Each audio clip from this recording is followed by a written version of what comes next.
what is really interesting, sometimes even the difference between human and non-human are not that obvious. If you think about it, you have your personal device, and the device is authorized to do some actions on your behalf. So it's you doing them or the device. So is the device acting on you, so it's still you, or it's more the device itself, the non-human? But it's not important, because at the end it's still an account and we have to manage it somehow. So, but just my point is not that easy to even differentiate what is still human and what not, because everything is so connected and automated these days. And it's even accentuated by zero trust principles. Without that, we can just trust that machine will communicate somehow and it's okay. But if we want to implement zero trust, and we won't, because there are so many security issues and problems these days. So we need to authenticate everything and make sure if the devices or services are communicating with each other, it's secured. So we need identity, or at least some credentials for each communication, and that brings us to non-human identities. So the non-human identities are there. There's a lot of them. We have to embrace that, and we need to learn how to manage and to govern them. And I will be talking more about it today. So why are non-human identities interesting and important? First of all, it's the number of them. You might not even realize, but current estimates are that you have 20 to 50 times more non-human identities than human ones. And it's natural. Just imagine you have several personal devices, and each of them is probably authenticated to something. You have different apps running for it, and your whole IT infrastructure is using many surveys and technical accounts to do stuff in the background. So if you think about this number is not that surprising, and my estimate is it will grow even more over the time. Also, non-human identities are often overlooked.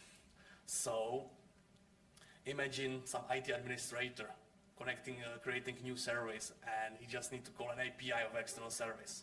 So it's easy to create some API keys and just call it and be that way. But if this is happening and your IT guys are doing these things quite naturally, you have no control. You don't know how these identities are created, if they are managed properly, and if they are decommissioned, if they are not used. So even monitoring of the usage might be a problem.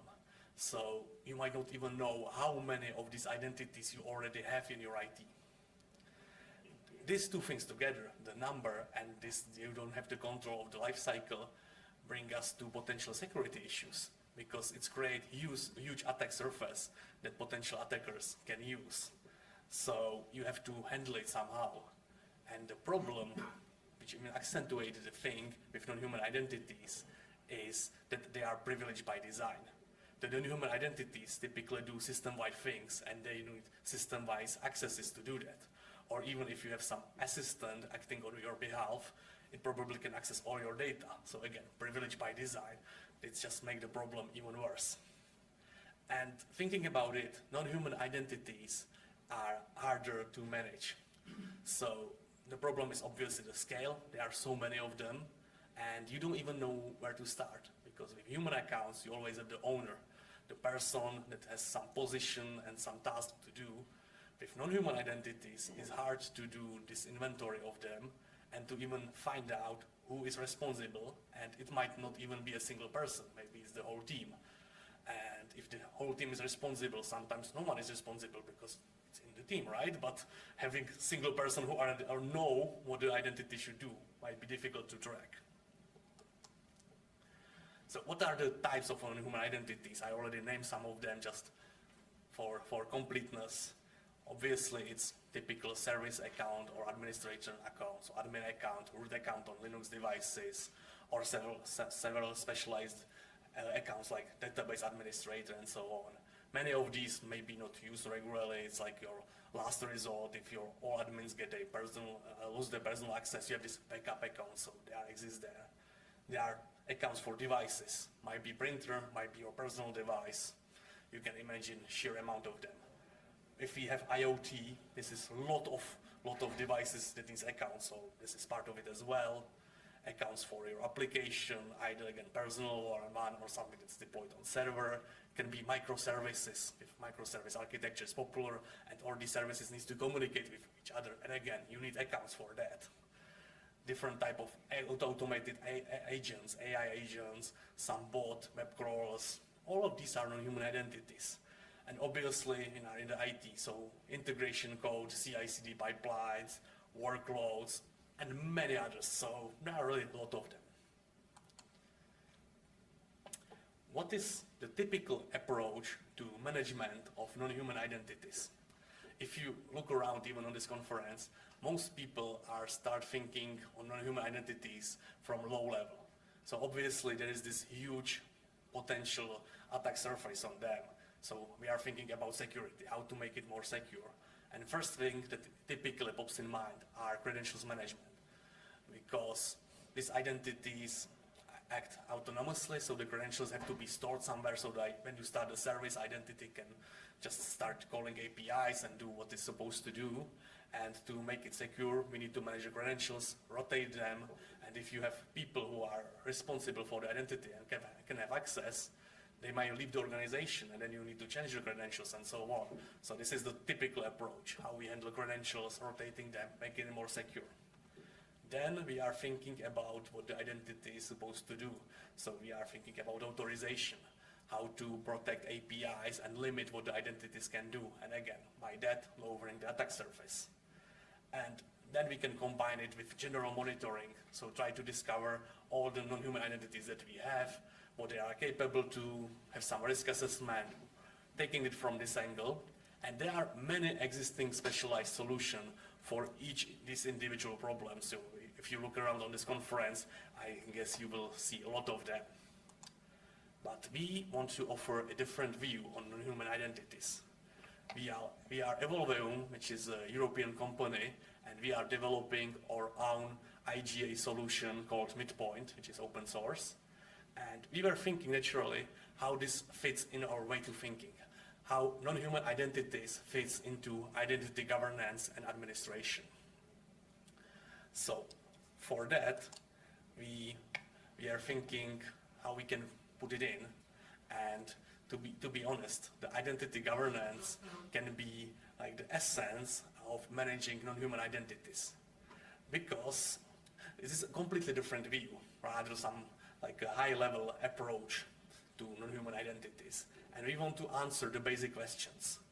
Why each individual non-human identity exists? What is the purpose of this identity? And when we have that, we can think who is responsible, either a single person or even a whole team, both are fine, but for each non-human identity, we should have a responsible person, and we should be able to trace it. And then, of course, we are thinking what the non-human identity is allowed to do. So what are the authorization for it? And this is exactly what IGA is doing, naturally. So let's just apply it to non-human identities. So which governance principles are applicable to non-human identities? And more I'm thinking about it, more I'm discovering basically all of them. You just need to slightly modify them and apply what you already have for your users, for humans, to non-humans. So first of all, it's life cycle. We want to have strict control how non-human identities, each one of them, is created and how it is decommissioned. So we want to know who is creating it, for what purpose, who is the owner, and then have a control of the life cycle.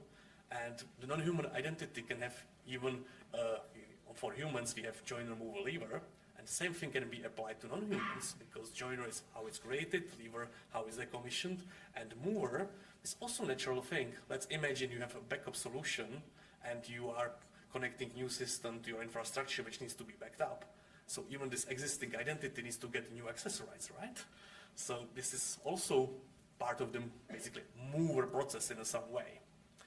Then obviously access requests and approvals, because it's natural for humans, but if we apply it to non-human identity, we will get more control, because then people are not just using it randomly just because they can, but we have a process, we have approvals, so someone is responsible, someone approve it, and when we have approvals, we can have access certification. In the same way, we are doing it for users to make sure that we have no stale accesses. We can do it for non-humans in the same way, and it's even more important because for humans, we have some at least generic sense of control, because people are joining and leaving and we can act on that. With non-humans, it's it's basically working automatically, so nobody is observing it directly. So have some process like access certification periodically, checking if the accesses are still valid, or checking even the existence, if the existence of non-human identities still should be there. It's really important. And then we have this obvious benefit of IGA. If we have all the information in a single place, with owners, with accesses, responsibilities, we have nice audit logs, so if we want to check something or we want to do a security audit, we have all the data that we need already in the place. We can have notification, just informing us what's happening, reporting, of course, and we can do even some advanced identity analytics, like automated risk assessment on non-human identities, in the same way we are doing it for humans, the same principle, just check how many accesses, if they are used, and run some either risk assessment or even use outlier detection to find out something that's standing out and is worth of doing review. So what's our generic view on non-human identity governance? So as I just explained, most of the IGA principle can be just straight applied to non-human identities. Most important thing is do inventarization of non-human identities. Just discover them, put them in your IGA solution, and start governing them. Ownership management is second thing that should immediately follow. I have the inventory, so part of the inventarization is to trace the owners. And that's already is good foundation for any further management. And we can use this natural thing in the IGA, where if I have owners, I can react on the changes in the owners. If owner of non-human identity leaves company, I can follow up on that and have some process either to select new owner, decommission the identity, or at least report it as a potential risk and do something with that. How do we discover our non-human identities? For IDM and IGA softwares, we are typically using connectors, being directly connected to your sources and target systems. So if you have that, you can just simply discover them and start process automatically, discovering what's there, trying to map owners either automatically or manually. So IGA will help you with that. But with some devices, IoTs, you probably don't have the connectors, or it will be too expensive to build. So we need some combination of these automatic processes and the manuals. Then you can think about short-lived identities. Like if I have some jobs that are run, you probably don't want to store in the IGA the identity that lives for 5 minutes, but still, this job submission system has something like a master identity that you can track with ownership, with life cycles, and this short-lived I just derived from that, and you don't have to monitor that in the IGA. And of course, IGA can still integrate with all the specialized tools, like for credentials management or extra security API protection. This is still supported. So, to conclude my talk, existing IGA principles are fully applicable to non-human identities. And most of you already have some IGA or at least IDM solution deployed within your organization. So for non-human identities, you can just start with that, because you already have the pieces and you just need to load your non-human identities in and start the governance process. And this is minimal investment. You don't need to deploy an extra component. You already have the IGA, you have processes for your human identities, so just put non-human identities there. And from that, you can either start implementing more IGA processes, like some life cycles, notification, reporting, or you can start integrating with these different tools, like for credentials management. But again, IGA gives you at least some basic information. This account should exist, and we should rotate credentials for them. So my recommendation is to start with your existing IGA, start with inventory, building it, just find and store your owners, and take it from there. So that concludes my talk. Most of the time I'm available at the Evolveum booth in the top upper level, so you can find me there, we can talk more, and I will be happy to take any questions now. Thank you for attention.